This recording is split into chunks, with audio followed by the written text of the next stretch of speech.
안녕하세요. 펀드매직입니다. 오늘은 카카오페이 증권에서 판매하는 영리한 글로벌 채권 펀드의 2022년 3월 성적표를 말씀을 드리겠습니다.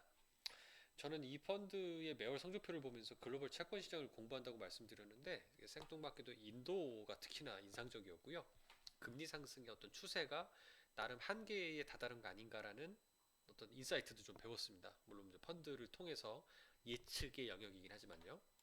소개해드리면 이렇습니다. 1.22% 하락을 한 배경이 금리도 급등했고 스프레드도 확대가 됐습니다. 제가 이 두 가지 포인트를 항상 말씀드리는데요. 이번 달은 둘 다 양방으로 터진 좀 안 좋은 한 달이었습니다. 매니저 노트가 중요하다고 항상 말씀을 드리는데요. 러시아 전쟁 리스크, 지정학 리스크 때문에 에너지, 그다음에 식품 물가 등등이 불안을 한층 더 높였다. 우크라이나나 러시아가 전 세계 미래 주산지라고 하죠. 그리고 에너지 부분도 역시 유럽의 천연가스의 40% 이상을 러시아가 공급한다. 뭐 이런 얘기 들어보셨을 거고요. 이런 것들이 물가를 올리면 결국은 금리가 상승하면서 물가를 잡으려는 노력들이 나타날 거고 채권 가격은 더 끌어내려질 수밖에 없다. 다만 이것들은 현재 이 주식도 앞으로 오른다 그러면 가격을 선반영하는 것처럼 채권도 이런 가격 하락이 선반영될 수도 있다라는 가능성을 조금 보실 필요도 있겠습니다. 올해 1분기 굉장히 처참한 안 좋은 성과를 봤기 때문에 반대로 향후에 좀 이런 지정학적인 리스크가 좀 안정이 된다고 그랬을 때는 좀 반작용으로 반등하지 않을까라는 생각도 일부 가져봅니다. 주요 섹터별 비중을 한번 참고해 주시면 좋겠고요. 이건 이제 특정 섹터에 집중하진 않습니다. 그렇다 보니까 1번이 JNK라는 하이힐드 펀드인데요. 여기 한 3.2% 정도 들어가는 거고요.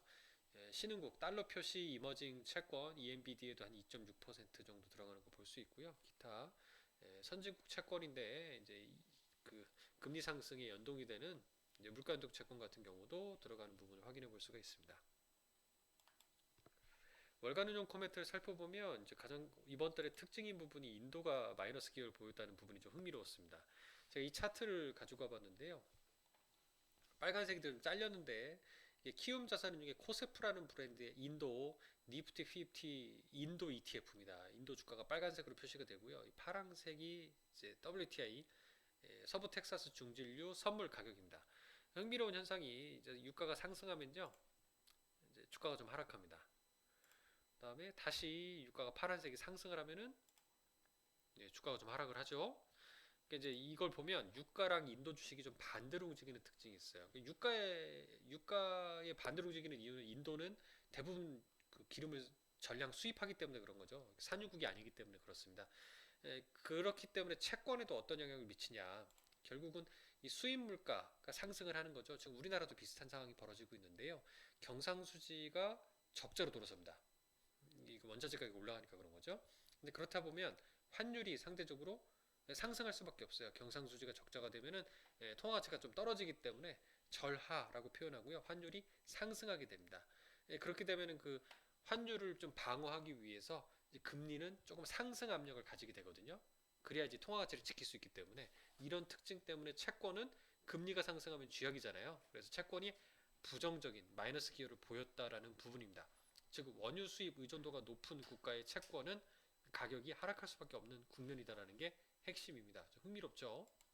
향후 운용 계획을 보면 금리의 추가 상승 가능성을 염두에 두어야 합니다. 다만 현재 10년치 미국 금리가 장기 중립금리 수준을 넘어 있어서 큰 폭의 추가 상승 위험은 제한적이라고 판단한다라고 써놨잖아요. 그래서 이거를 트레이딩 이코노믹스라고 되는 가면을 이렇게 직전 10년간 이렇게 밴드로 확인해 볼 수가 있어요. 이런 밴드 내에서 움직였다. 파란색으로 아주 직관적으로 보이지 않습니까?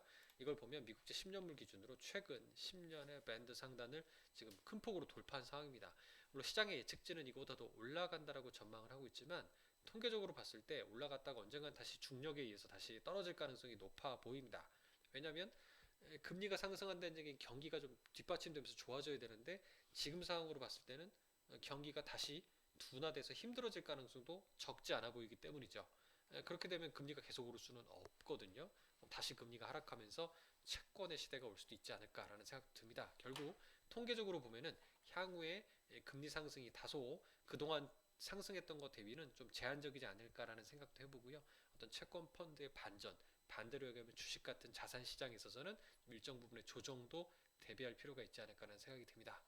네, 오늘도 좀 채권 시장을 좀 공부해 볼 수 있는 좋은 시간을 가져본 것 같습니다.